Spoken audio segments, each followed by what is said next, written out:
नमस्कार दोस्तों, मैं स्टूडेंट प्रोफेसर डॉक्टर अंतिमा आप सबका बहुत बहुत स्वागत करती हूँ आपके चैनल हिंदी नरी में। जैसे कि अब ये तो कंफर्म है कि यूपीपीएससी बहुत जल्द ही जीडीसी की वैकेंसी निकालने वाली है। तो अब बिना किसी देरी के लिए, बिना कोई और नोटिफिकेशन की प्रतीक्षा के आप सब अभी से जुट जाएं अपने अपने विषय में असिस्टेंट प्रोफेसर के नियुक्ति के लिए।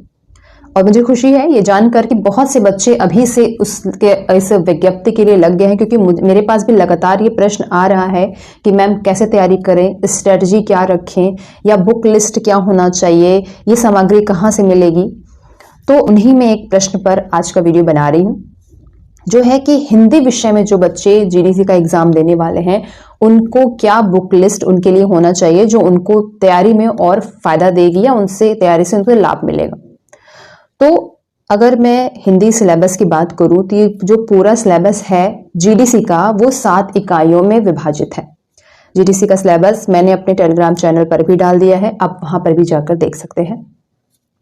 7 इकाई है। पहला इकाई है हिंदी साहित्य का इतिहास और लोक साहित्य।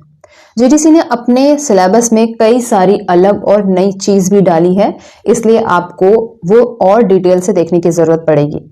हिंदी साहित्य के इतिहास की मैं बात करूं तो पहले भी मैंने हिंदी साहित्य के इतिहास पर कई सारी बुक लिस्ट आपको बताई है, लेकिन अगर एक दो सेलेक्टेड किताबों की नाम बस आप लोग जानना चाहेंगे तो डॉक्टर नगेंद्र का हिंदी साहित्य का इतिहास आप जरूर से पढ़ लें। इसके साथ ही आप बच्चन सिंह का हिंदी साहित्य का दूसरा इतिहास भी पढ़ लें। ये दोनों किताब आपके कॉन्सेप्ट और फैक्ट दोनों के लिए अच्छी है।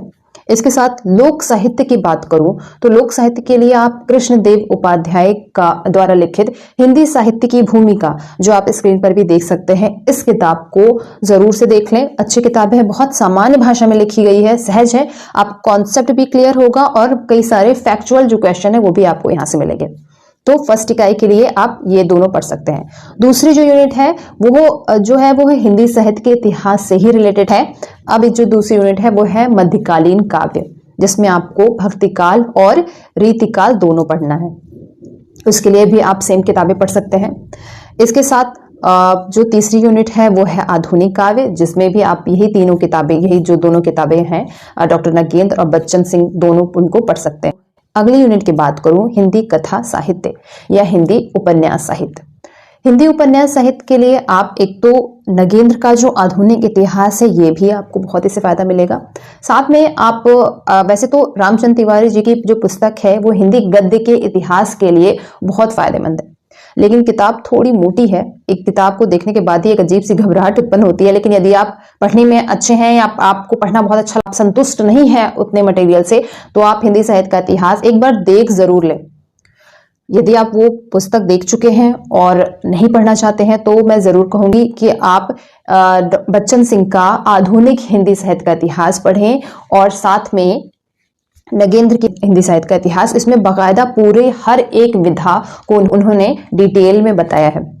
इसके बाद जो अगला आता है वो हिंदी नाट्य साहित्य और अन्य कथेतर गद्य साहित्य।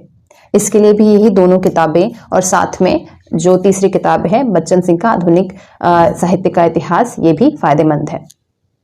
अगले यूनिट की बात करूं तो वो है सामान्य भाषा विज्ञान और प्रयोजन मूलक हिंदी।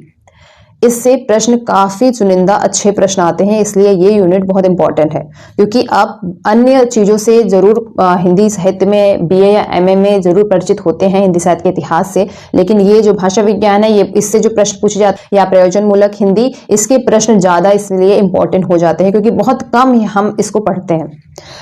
भाषा विज्ञान की बात करूं तो हरदेव वाहरी की भाषा विज्ञान की जो पुस्तक है वो अच्छी है, मैंने पहले भी सजेस्ट करी है, आप उसको पढ़ सकते हैं।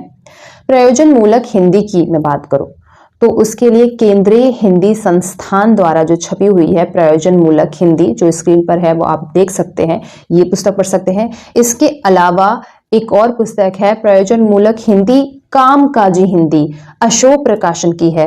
ये जो आप स्क्रीन पर देख रहे हैं ये पुस्तक भी आप पढ़ सकते हैं। दोनों में से कोई एक ही किताब पढ़े, जिसकी भाषा भी आप शॉप पर जाइए, दोनों किताबों को देखिए पलट करके, उसके बाद जिसकी भाषा आपको अच्छी लगती है वो किताब लीजिए। किताब लेने में जल्दीबाजी नहीं करना है कि नाम लिया और लेकर के चले आना है। आप उसको खड़े होकर के देखो, 2-3 पेज पलट करके देखो कि उसकी भाषा आपको समझ में आ रही है, जो आपको पढ़ने में जो सहज लग रही है वो आप किताब लेकर के आएंगे। ठीक है, अगला जो यूनिट है, लास्ट यूनिट 7th यूनिट है, वो है भारतीय काव्यशास्त्र एवं पाश्चात्य काव्यशास्त्र। तो भारतीय काव्य शास्त्र के लिए आप भगीरथ मिश्र की पुस्तक ले सकते हैं, भारतीय काव्य शास्त्र। इसके साथ ही यदि आप निशा अग्रवाल, क्योंकि बहुत से बच्चों ने मुझसे पूछा है कि मैम निशा अग्रवाल मेरे पास ऑलरेडी है, तो क्या मैं इसको हटा करके भगीरथ मिश्र को लूं? तो ऐसी जरूरत नहीं है। यदि आप निशा अग्रवाल की पुस्तक आप भारतीय काव्य शास्त्र पहले से पढ़ रहे हैं तो आप वही पुस्तक पढ़ेंगे, ठीक है। जिनके पास नहीं है वो ले सकते हैं भगीरथ मिश्र की।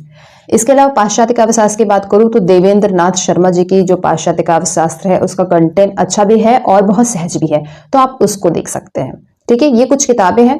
इसके अलावा मैं बात करूं जो और चीजें आपके पास होना चाहिए वो है पीवाईक्यू। पीवाईक्यू आप जरूर ले लें, स्पेशली जीडीसी की अलग से पीवाईक्यू लेना है, ठीक। उसके बाद असिस्टेंट प्रोफेसर की जो पीवाईक्यू आती है सभी स्टेट की, जैसे उसमें झारखंड, मध्य प्रदेश, हरियाणा, हिमाचल, राजस्थान, उत्तराखंड, इन सभी असिस्टेंट प्रोफेसर की जो जीडीसी की जो पीवाईक्यू आती है उसको भी ले लेना है, ठीक है। तो ये कुछ पुस्तक हैं जिनसे आपको अपनी तैयारी में और लाभ मिलेगा। इसके अलावा गाइड रूप में मैंने पहले भी सजेस्ट किए हैं, आप सरस्वती पांडे और गोविंद पांडे की हिंदी साहित्य जो वस्तुनिष्ठ जो आती है पुस्तक है, जो आप देख सकते हैं स्क्रीन पे है, ये पुस्तक भी आप जरूर पढ़ लें। ये आप एज ए नोट्स और फाइनल रिवीजन के तरह भी आप इसको पढ़ सकते हैं। काफी आपके विधाओं के लिए भी और हिंदी साहित्य के इतिहास के लिए भी, भारतीय पाश्चात्य भाषा विज्ञान सभी के कंटेंट के लिए एक नोट्स का काम करती है, तो आप इसको भी लेकर के पढ़ें, ठीक है। तो ये कुछ जरूरी इंपॉर्टेंट पुस्तक है जो आप तैयारी के पहले इसको जरूर देख लें। इसके अलावा यदि आप इसकी स्ट्रेटजी पर या और भी कोई आपके दिमाग में प्रश्न है तो आप उसे कमेंट सेक्शन में या मेल में पूछ सकते हैं, ठीक है। ढेर सारी शुभकामनाएं, शुक्रिया।